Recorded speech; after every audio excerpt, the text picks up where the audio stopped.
Welcome to the Crackin Backs Podcast. Today, we have a story that will leave you inspired and ready to take any challenge.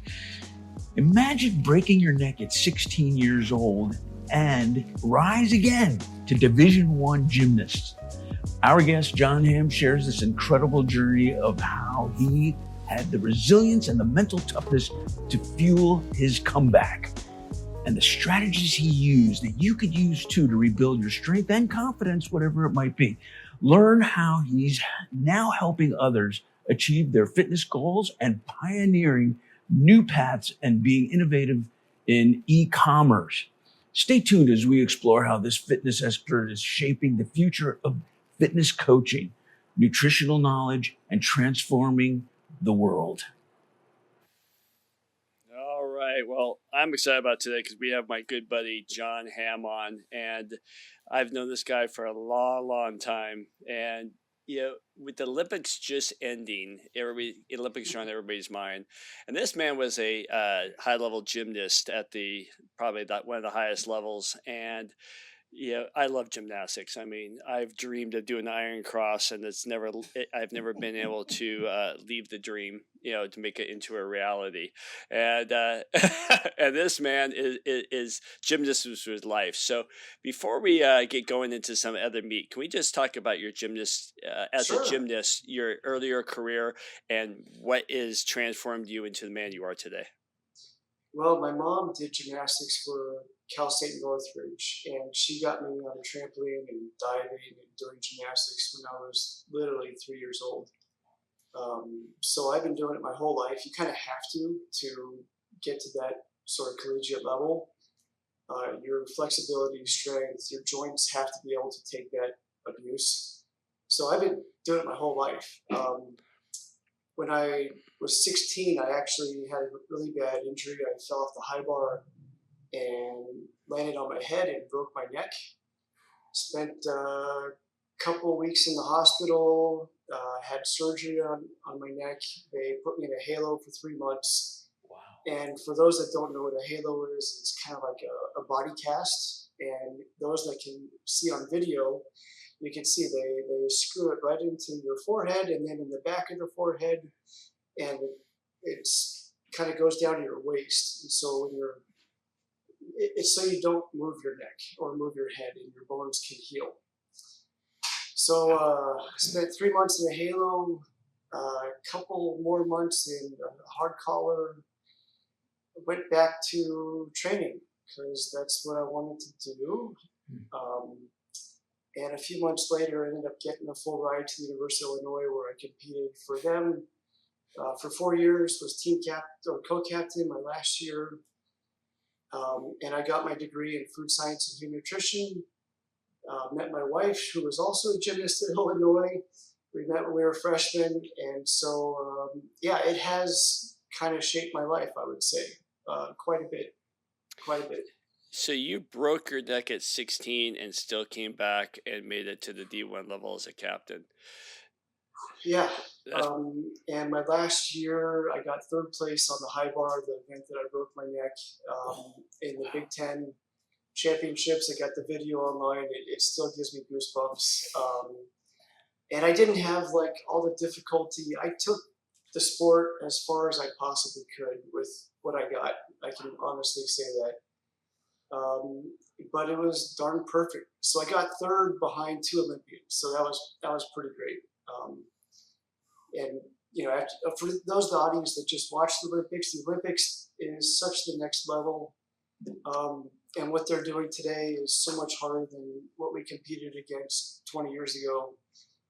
And it's so darn cool to watch. It is so much fun. And I am so glad I'm done, because what they're doing now is so impossible. I can't imagine what they're doing now and what it takes to do that. It's amazing. So when you break your neck at 16, we're still at 16. We're still trying to develop mental toughness. We're still trying to develop our identity, right? Yeah. And so how did that injury affect you in form of mental toughness in life that you still kind of can go back to today? How did it kind of alter that part of your being? Well, during wearing the halo, couldn't sleep at night. I would literally just watch Olympic tapes, 92 Olympics over and over and over again, and do a lot of visualization, and try to put myself in those shoes. I had nothing but time all of a sudden. I was reading a lot of books on sports psychology and visualization, attitude, what to say when you talk to yourself. And, that event could have been something that, I could have got down on myself about and given up. But I chose the other route and said, I still want to do this. How can I do this? Well, okay, you have to brainwash yourself into telling yourself the opposite, that you can do these things. And it's like you to have success and not fall and not have injuries. And you really got to do a lot of affirmative affirmations. I had a printout from this one book that I read that made me fill out the things of all the things I wanted to do that year. And I put it in 15 different places around my life. So every time I brushed my teeth, I had to read this affirmation to tell me who I am and reinforce the positive. So doing that over and over and over again throughout the day was what did it. But yeah, I had just gotten my license to drive. In high school, was getting made fun of, had to go to school with this halo on. Luckily, I had some cheerleader friends that were able to carry my books around for me, so that helped. And it kept the spirits up for sure. And everybody in general was really fantastic, very supportive. Teachers were great. Family was great. So, but yeah, it was tough. It was tough. I remember when the day I got that halo off, it's like, man, I wouldn't wish that on anybody. That was so brutal. Just not being able to take a shower for 3 months was gnarly. Anyway, so John, that is how you built the mental toughness, which is really, probably more important than anything. But what about physical strength and confidence there? What did you do for yourself? And maybe even something that you parlay into how you train your clients. Well, physically, it was, gymnasts train in a pretty unique way where we do a lot of mostly body weight exercises. If you've seen rings, you know that like Terry was saying, that Iron Cross, it's not just one muscle group that you train. It's your joints have to be strong enough to not allow your elbows to snap. As your arms are straight. Straight arm strength is a big deal. So it's a lot of planges, they call it, when you're in a handstand, you come down halfway, you have a coach spotting you. Yeah. There's planche presses, there's rope climbs, of course, cross training, inverted cross training. There's a thing called the Maltese cross that is like this, but you're in a wide arm. I recommend you guys watch Lu Yang from China. From the last Olympics, he did some just out of this world levitation. I don't know how that happens. But it's all body weight training, a lot of handstand push-ups, like I said, pull-ups, dips, walking across parallel bars back and forth just with your arms, with dips in between. There's so many different exercises, and if you even just doing pommel horse, how many circles we call it, how many circles you can do in a row and work your strength and endurance that way. And let me tell you, the wrist problems and elbow problems I have just from pommel horse alone, and the broken fingers and joints that are all messed up from missing your hand. Things like that, you can't just go to a gym and do. You have to train in a very specific way. And it's 3 to 5 hours a day, 5 to 6 days a week is what we were doing. So body weight resistance activities are something that you are a real strong component or a proponent for regular folks to start with. Yes, and I guess so after college I became a personal trainer, and the last 23 years I've been going to people's homes throughout Southern California and working with them one-on-one a couple days a week. And yes, we do a lot of body weight training. I do a lot of core training with my clients, a lot of planking, prone cobras, side planks, push-ups. Imagine that. Just a lot of things like that where you take a lot of these average Joes, they haven't been doing any of that. A lot of people would just go straight to some gym and do bench press or like a machine press or something like that, where it doesn't necessarily integrate all your different muscles to work together to perform a movement. Anything you do different for the aging population? I do a lot of balance training. Terry and I actually have an acquaintance, Hunter Jocelyn from Indoboard, and I get them on the Indoboard doing exercises, whether it's squats or even just bicep curls, where they have to stand on a balance board to coordinate movement. I think it's great for the brain, for the older people, and it's also great for their balance. Oh, that's fantastic. Now, you also install nutrition. So you not only take care of the body, but also, internally as well. Yes. How's your approach with that? I meet people where they're at. My degree was in food science, human nutrition, and when you go to people's homes and you're in their environment, they're a little different than you would see out in public. You get to see how they actually are. You can identify the problems pretty quickly. And you realize also that, for some people it's a cultural thing. And I've been cussed out of people's homes where they said, "Don't tell me what to eat, John. Really, like, this is cultural to me." So I've had a lot of experience with the last 22 years, 3 years, that from the gamut of a spectrum of people that are very willing to make any change you tell them. Like Dr. Terry and I's client, Bodie, I can say, like, he'll do whatever I tell him to do. It's fantastic. I love it. He's cut out the beer, he's cut out the sugar, he's eating more vegetables, he's doing sort of time-restricted eating, and he's lost a bunch of weight. He's feeling great.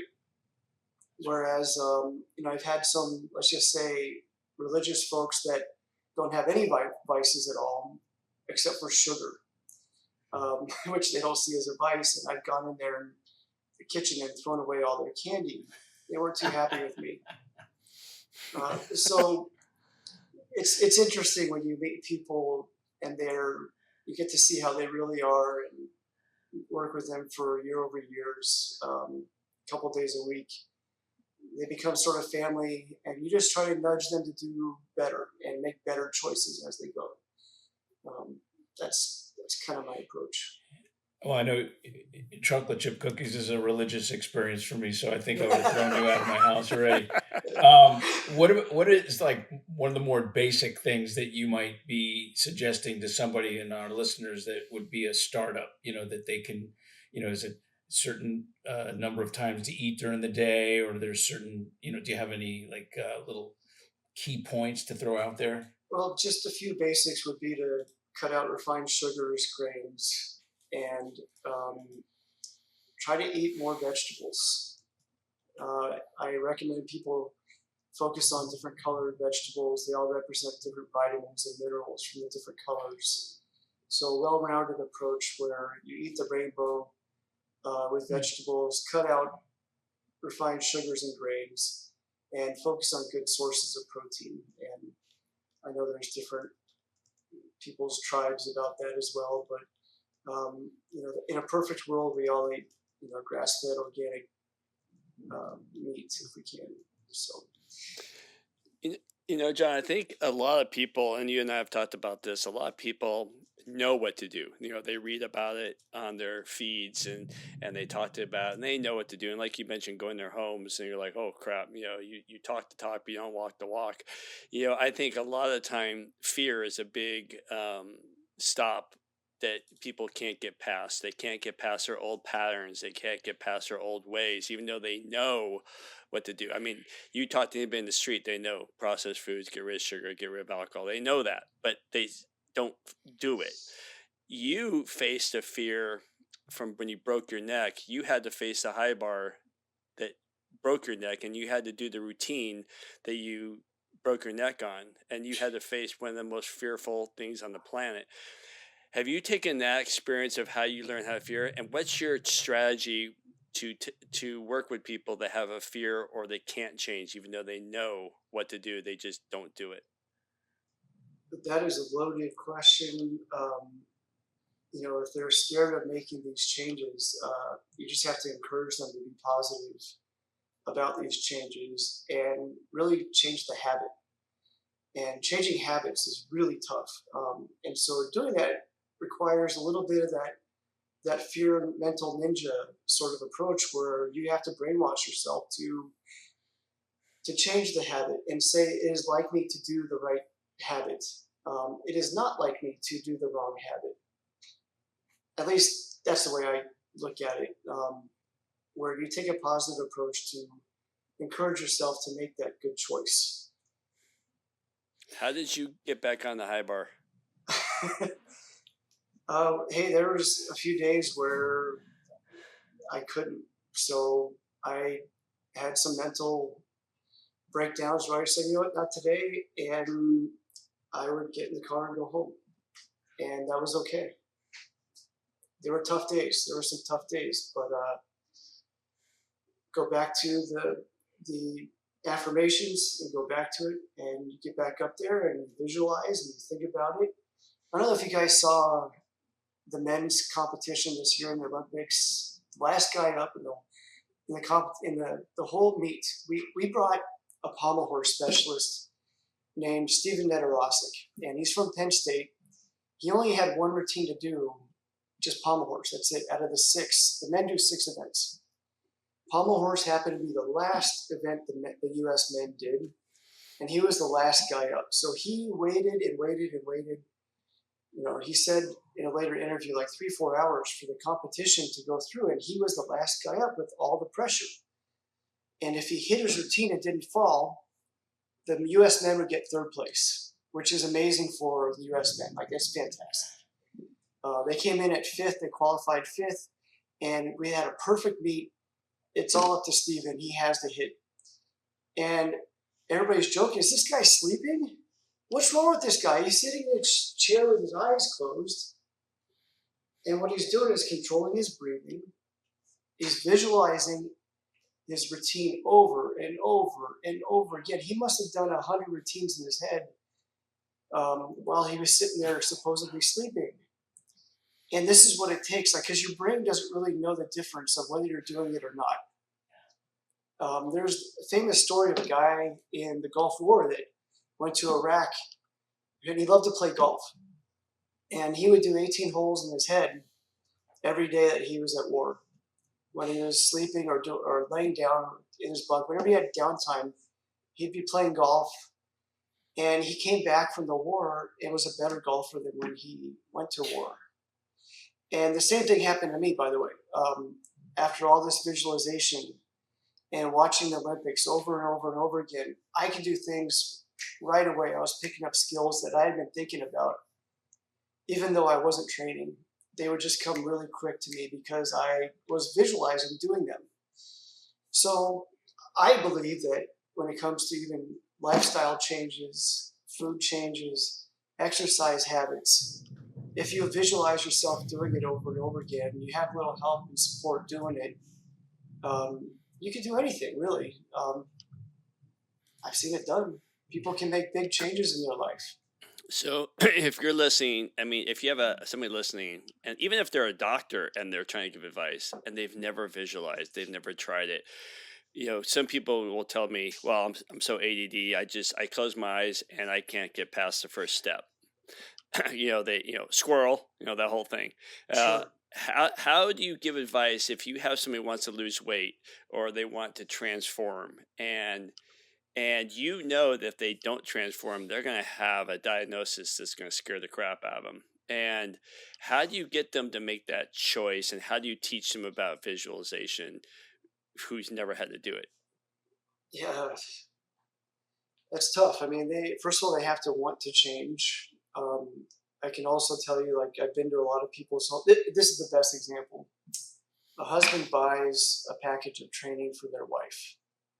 it wasn't the wife's decision to work out. She's actually pissed off and offended and hates her husband for hiring a trainer. That's an awkward hour. It is an awkward hour to go to that house. So that wife hasn't made a decision to change her lifestyle. Yeah. I can't do anything about that. I can keep showing up, but chances are they're not going to rehire me after those sessions are up, because she never wanted to do it in the first place. And the husband expects me to do a miracle, and I can't do that. The person has, there's different phases of change: pre-contemplation, contemplation, action.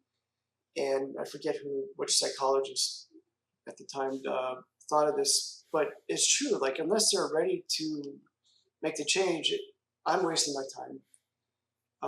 But maybe this session will start getting them to think about it and start contemplating change. Well, it's actually kind of how we built our business. We gave out gift cards to the gym equipment stores, and when they sold a piece of equipment, I'd go show them how to use the equipment for free. They would actually, the client had already made that decision to exercise.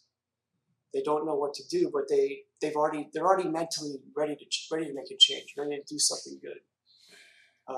And I knew that was like the most targeted customer I could possibly get, was someone that had already made that decision for themselves to make that change. And once they made that decision, then you could say, okay, here's the plan that we're going to go through. And if they're interested in talking about visualization and changing some self-esteem or self-image issues about who they actually are, like, oh, I am not the person that drinks every night. No, here's what you do every night. You eat dinner, then you go for a walk with your wife. That's a big one. That's a different self-image shift that can be a positive thing for that person. Something I've always liked about you that I want to pull out is you've always been ahead of the curve. You haven't been the trainer that does what everybody else does. You've always thought different. You've always been to that. And I think that a lot of that comes from being a D1 athlete. I think a lot of it comes from adversity of coming back from a neck injury. You've always thought differently because you've had to survive. And you did something 20 years ago. You were selling stuff and doing stuff on e-commerce, and I didn't even know what e-commerce was. And so, and you always were I remember our mutual friend has also a trainer going, oh my God, this guy's selling stuff online, doing stuff online. I'm like, what the hell's online?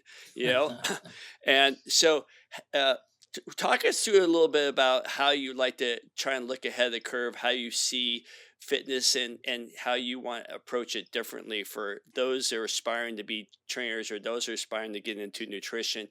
How do you try and look at things before they become a thing? So, thank you. That's awesome. But I've been driving to people's homes now for 20 some years. And in that downtime of driving, I've made a commitment to be a lifelong learner and listen to books while I drive or podcasts. So what you guys are doing is awesome. Like, I suck all this up. It's awesome. Like, I listen to podcasts every day. I have my guys, and I just go through, like, Mondays. I know he's having a new episode. And so when this thing called YouTube came out, I started making some fitness videos. I read a book on these YouTube influencers, the very earliest influencers, and how they were building these audiences. And I thought that was just fascinating. It just blew my mind. I went through this thick book in a weekend and said, I got to do this. So I started putting YouTube videos up. And I had one video that was me standing on a Swiss ball doing squats or something like that. That kind of went nuts.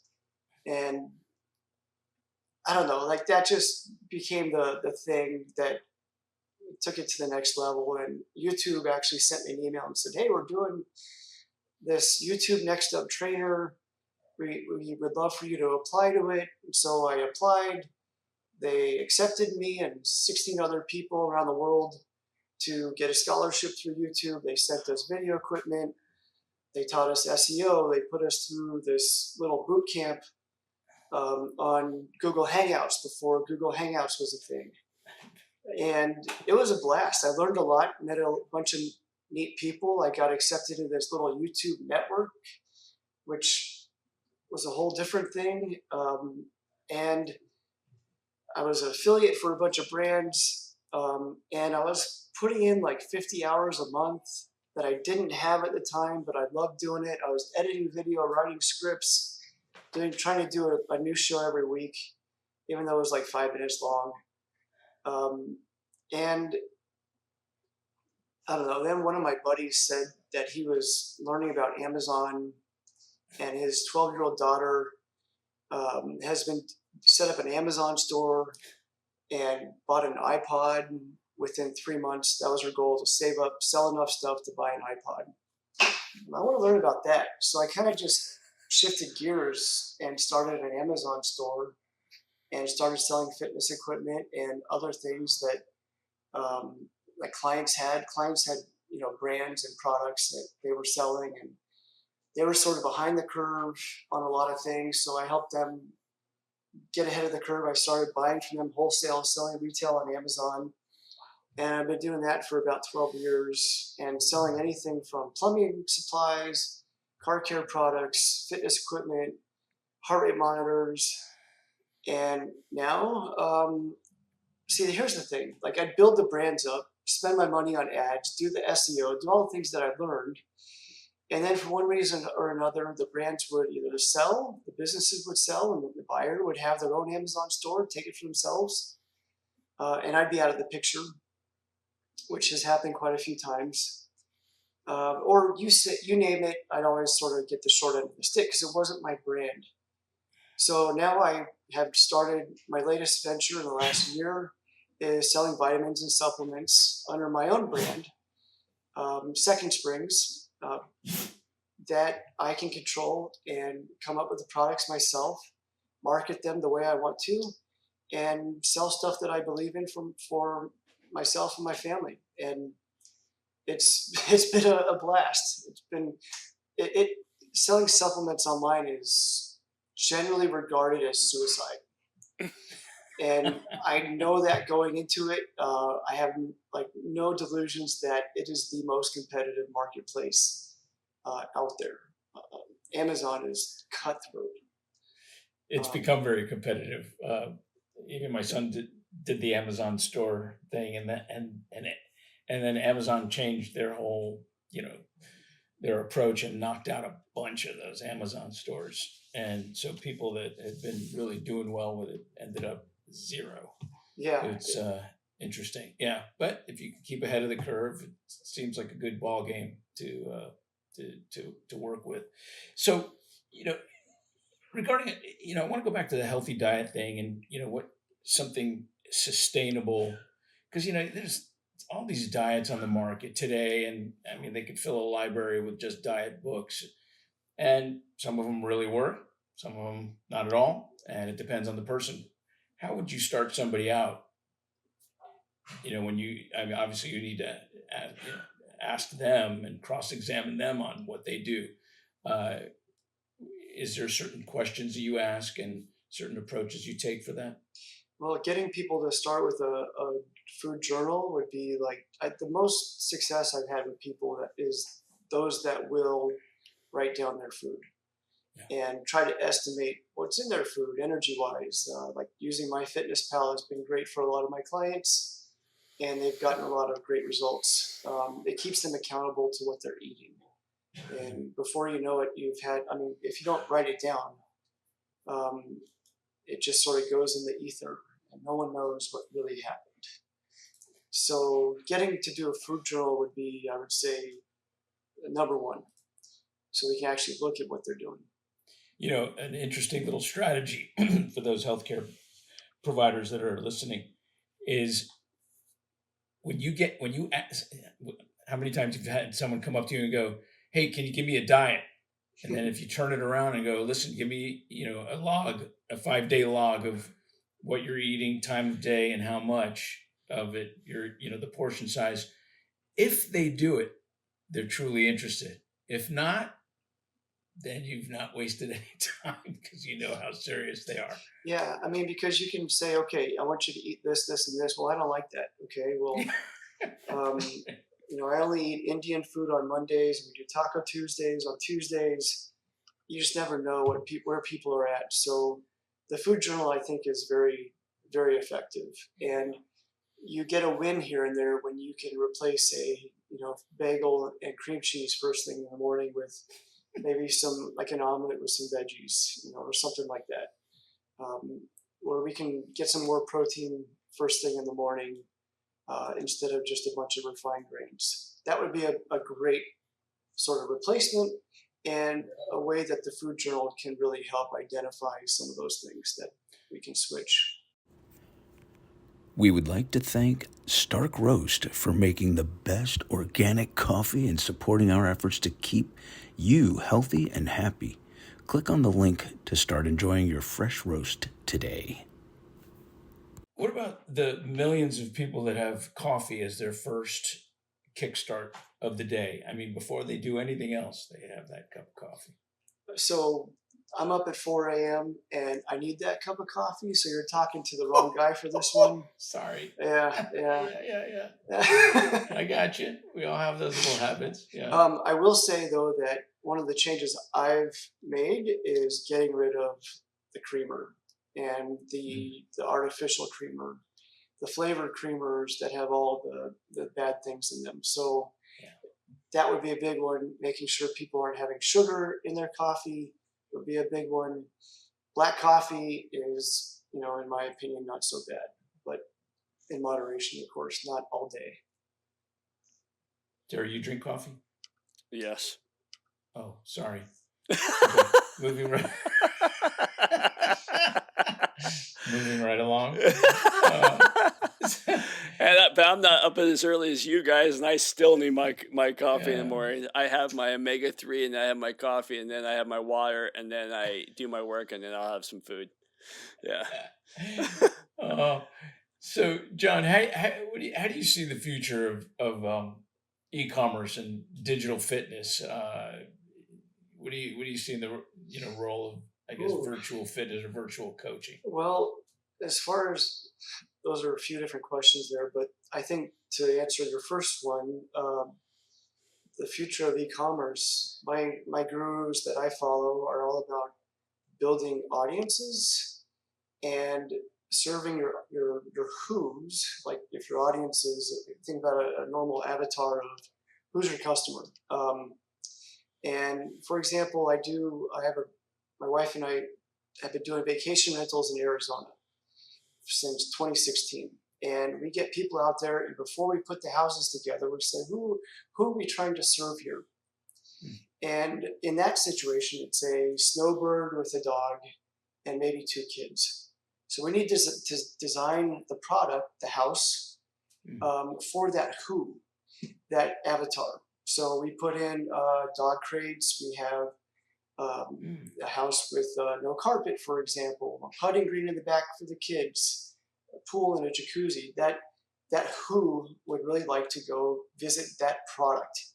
So designing products for your who, identifying who that who is, and then serving that who with what they want and what they need is really the future of e-commerce. So building your audience of your who's, creating great products for what they want and what they need, and building a relationship with those individuals, even though you don't even see them or know them, is the future of e-commerce, in my opinion. So making sure that you communicate with them through regular newsletters, giving them great information so you're providing actual real value to their life, even if it has nothing to do with your product. But maybe it's great restaurants, for example, when they're in Arizona. I use that as an example all the time. We've got a lot of content on our site for things to do in February, things that are happening in Scottsdale in March to go visit, and hikes to do, and different events to go see. Well, the same thing goes with e-commerce, and it's not just selling and hucking products. It's building relationships with your customers to provide value to them. I have something, in 2018-19, people were kind of doing their thing. And then the shutdown and everybody stayed in the house and started absorbing more content, if we want to call it. So the rules changed. And then now you're getting this hybrid. Some people are going back, some people are staying in their old habits.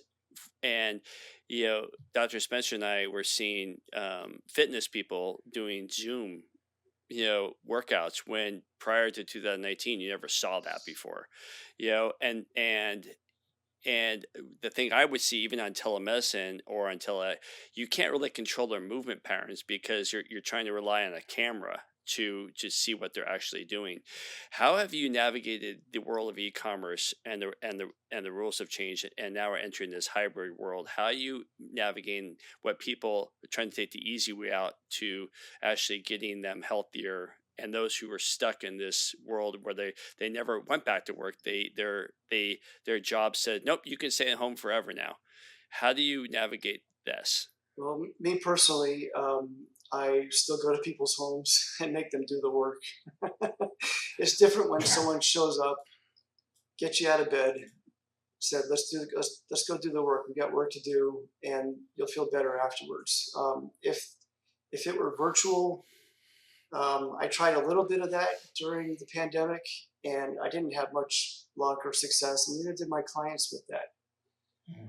And fortunately, I was so darn busy selling heart rate monitors during the pandemic that I could take a little time off and not actually have to go train clients to earn a living.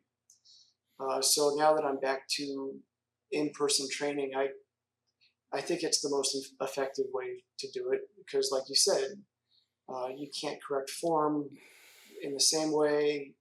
Having someone right there with you it's a different animal. It's a different animal. It's not just all about making corrections in form. And it's motivation. It's encouragement. It's having a smiley face show up to start your day, which goes a long way for people. We need that connection. Did you have a cooking show at one time? Well, that was actually one of my favorite things to do was film videos making recipes. I loved it. I even have one with my oldest daughter, who at the time was maybe 4 or 5 years old, and she watches it every day. Now she's got a YouTube channel. She's 13. Wow, she's 13 now, and she's a gymnast. Both my daughters are gymnasts. Imagine that. And she's doing workout videos on YouTube, and it just blows my mind. She's getting hundreds of thousands of views and just killing it. That's cool. So did you ever take that cooking show, and have you how do you teach people how to eat better and cook better that have never cooked before, that got used to ordering a DoorDash? Yeah, I know. It's crazy. Like, everybody eats out now. Like, I have clients that still will not cook. They will not cook for themselves.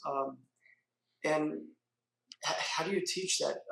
Well, I think showing them how easy it can be, for one, and also to get some enjoyment out of it, to slow down, like spend some time with your family and just take an hour to make dinner, or 30 minutes. It doesn't have to take long. It takes a little bit of thought to plan ahead, to go grocery shopping and go get the things. Meal planning is a thing, and I realize that, but it can be enjoyable to turn some music on and get in the kitchen. Nothing better.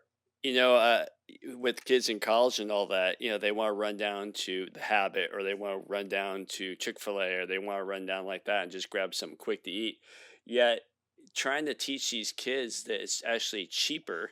Yeah, right, David. Trying to teach these kids it's actually cheaper and healthier to cook for yourself. What's some quick for the college kids, since college is starting right now, for the person that's on a very limited income? What's some recipes or foods that you think is really easy to prepare? They don't need a lot of equipment. They don't need to have a big kitchen. What's some things from a foodie who had a cooking show, who had has a degree in dietetics, what's some foods that people can make to make their lives a little healthier that they can make in a dorm room or an apartment? Well, the easiest thing to do would be to grab some fruits. Fruits and veggies are always going to be kind of the easiest thing to do that people don't want to do for whatever reason. It takes no equipment to make it. It takes no time to cut something up. I don't know what that was, David, but it's a salad. I'm eating a salad right now. There you go. There you go. Yes, lettuce salad. Lettuce salad. Okay, so something like that. But grabbing a peach, an orange, apple, a handful of blueberries, some strawberries, all that would be sort of your easiest and best option for those that are in college. Unfortunately, before we knew better, when I was in college, it was ramen because we were poor, and probably beer was the second most important staple in our diet. But yeah, fruits and veggies are always going to be your best choice. Grab some eggs in the morning if you have time and the ability to cook some eggs. Add some veggies to your eggs. That's also important. But yeah, a daily salad, if possible. Add some chicken or fish on top of it. Oil and vinegar. David, oil and vinegar. What do you got there? Ranch? You got me on that one. I don't know. It's the only one that you mentioned. That I like Caesar salad dressing, so. Okay. Well, it's probably going to be better than burgers and French fries, so we'll give you that. So yeah, it's still better than burgers and French fries. So you made a better choice. So yeah, things that are whole foods are always going to be your best option. Dave, did I see you hold up a kombucha or kombucha? Yes. I have a good kombucha too. It's look at that. That was worth right making a comment about. It's the serious stuff too. It's gingerberry. Yeah. Yeah, the fermented drinks are great. Yogurts with no sugar and live cultures, fantastic for your body. Anything with chia seeds, flax seeds, great for your omega-3s. You can put that in your yogurt. That's kind of my morning ritual is some plain yogurt with flax seeds and chia seeds and a scoop of protein powder and blueberries. Very good. All right. Well, let's see. We've covered quite a bit and usable information that we can start installing today, if not as soon as we're done with this podcast. I'm going to eat a little bit better, which I am starving, and I'm thinking about lunch while you're talking. John, we're going to go over our rapid fire questions. It's going to require you to think quick on your feet. Come on, you're a gymnast. You can think on your hands and your feet. Yeah, come on, man. I think that you're catapulting off the horse or whatever you want to call that thing, and you can fly. All right. So we got 5 questions, and if you're ready, question number 1 is, are you ready, John? I sure hope so. Easy stuff. What's your favorite exercise? Burpees or muscle ups? No. Burpees, which I hate, or muscle ups. Yeah? All right. That was easy. I hate burpees. I think everybody hates burpees. Stand burpees. I think I actually have seen a shirt that says burpees suck. I mean, I train so hard on sprint racing so I don't have to do a burpee, because if you come off an obstacle, you have to do a burpee. I go overboard just so I don't have to do a burpee. Where a lot of people are going, I don't feel like I do. I'll just knock off 20 burpees. I would rather die than do my 20 burpees. So, right on. Yeah. John, question number 2. What is one thing that even those who are close to you would be surprised to learn about you? Oh, wow. One thing that people that I get a lot of anxiety. Nah. Yeah. Really? I'm always in my head, and it takes me constant, I got to go sometimes just ride the mountain bike and get it out, or sit down and meditate, and Have you always been like that, or did that come on more as you got older? No, it's definitely, I've always kind of been like that. So yeah, it takes a conscious effort for me to chill out. How do you stay cool when you're ready to do an event? Well, it compounds the nervousness that and so it results in a lot of falls. It's hard, controlling the mind is everything. For that matter. Yeah. Jeez. Question number 3: when you have a client who wants to lose weight or get fit for the first time, what is your go-to advice to get them there? To commit to walking, depending on where they're at, to get some form of exercise in each day. Oh, that's good. That's good. Start off with I call it chunking it down. Chunk it down little bite-sized portions to get them moving. That's good. Question number 4. As a personal trainer, you have heard it all. What is your favorite excuse that someone that has tried on you? I fell asleep. I literally had someone pretend. I mean, I'm sitting right there. No. Are you kidding me? Wow. Husband and wife, for example, you turn your head on the husband's asleep. No. Yeah. That's something. Boy, that's an excuse. Or it's followed closely by, I got to go to the bathroom, and they're gone for 20 minutes. No. What else? I've seen some stuff. Anyway. I actually, at the gym at 5 a.m, a couple of years ago, a buddy of mine who wasn't sleeping well at night, but he would show up at 5 o'clock and he would actually fall asleep on the exercise equipment. And a lot of it was because he was told he needed one of those CPAPs, but he had so much dairy that he would, drink milk and like ice cream and all that. I told him, just cut that out. Man, he instantly had the best night's sleep. Oh, and that's a good one. That is a really good one. Yes. Yeah, we didn't see him, but it was fun to watch him fall asleep on the exercise equipment. So, we wanted to take photographs of that. Anyway, question number 5: Can you still do the iron cross? No, I cannot do the iron cross. My elbows would snap in half. Yeah. Terry can do the iron cross. Yeah, no. I think my shoulders would be still on the iron cross and my body would be laying flat on the ground. two arms hanging. Two arms hanging and I'd be wobbling on the ground. I still do a lot of handstand push-ups. That's kind of something that still feels okay on my body. Wow. But doing anything straight arms anything with rings, forget about it. Forget about it. I actually had to stop doing rings in college because my shoulders would sublux and they would lead to, I'm sure I need shoulder surgery at some point in my future. So, Yeah. This is not a question from the rapid fire question. Okay. Can you even do a cartwheel? Of course, yeah. I can still do standing back, some other things, but it's not something I practice every day anymore. As far as like doing floor exercise or pommel horse, I don't have access.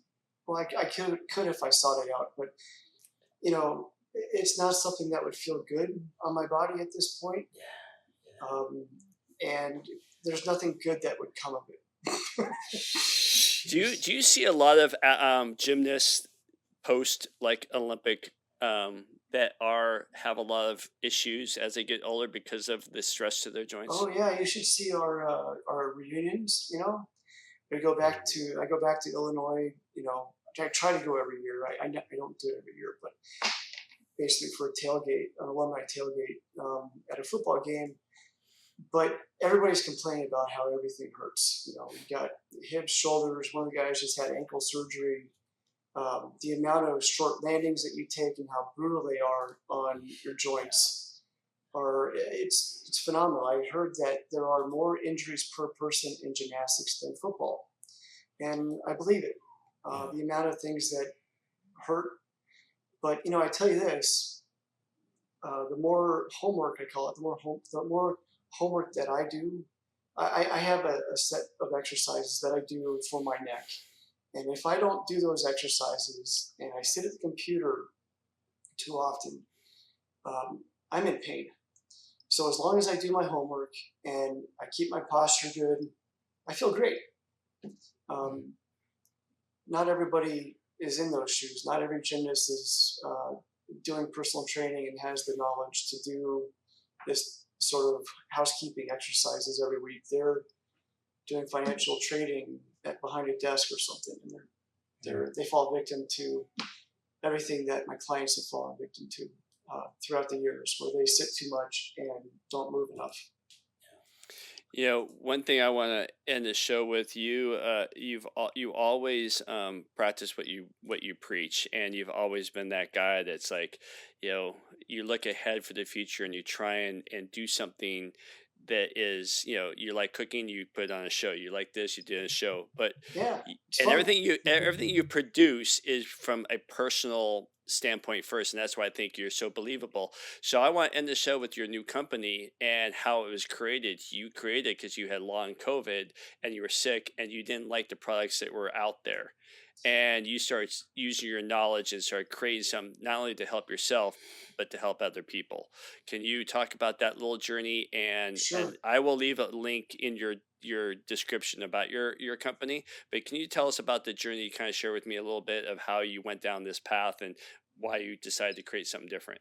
Yeah. Well, I could start with, you know, I got sick early on during the pandemic, and I happened to be, I got better. The actual infection wasn't bad. It was hardly anything for me. But, you know, a couple months later, I was out in Arizona in the 120-degree heat setting up a house. And I would work all day and in the heat.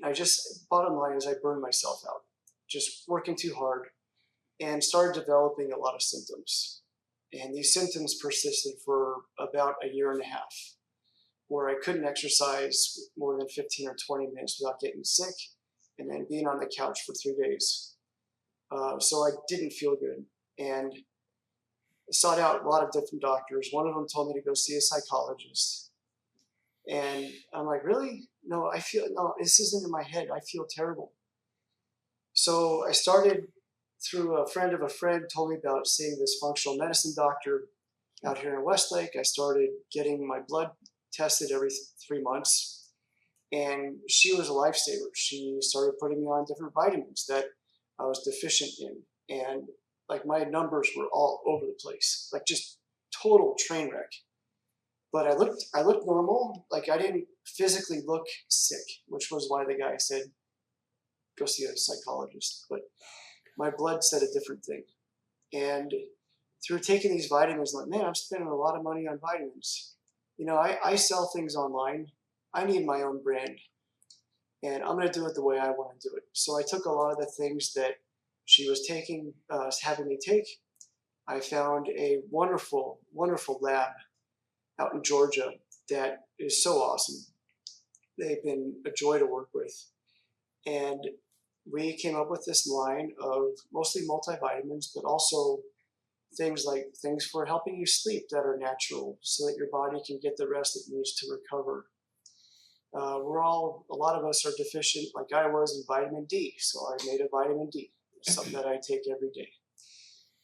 I've fallen in love with ashwagandha, so I have an adaptogen product to help me with my anxiety. It helps me calm down.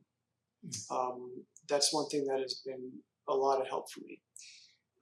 Anyway, I've come up with this line, Second Springs, with two ND springs. And I think this has been one of the most personally rewarding and fun things that I've done. And I always do things that I'm interested in, that are fun for me, then it doesn't feel like work. If you keep that motto, I think in life, it will serve you well. So that's kind of been my approach. This is something that has been personally fun and interesting to me. And it goes right along with my education, my passion, and my career. it made perfect sense. But John, we're going to wrap it up with that. And I thank you so much for sharing some of Thank the you. tidbits of knowledge from your past experience and moving forward. Thank you. That was a great time. My pleasure. Thank you guys. Appreciate it.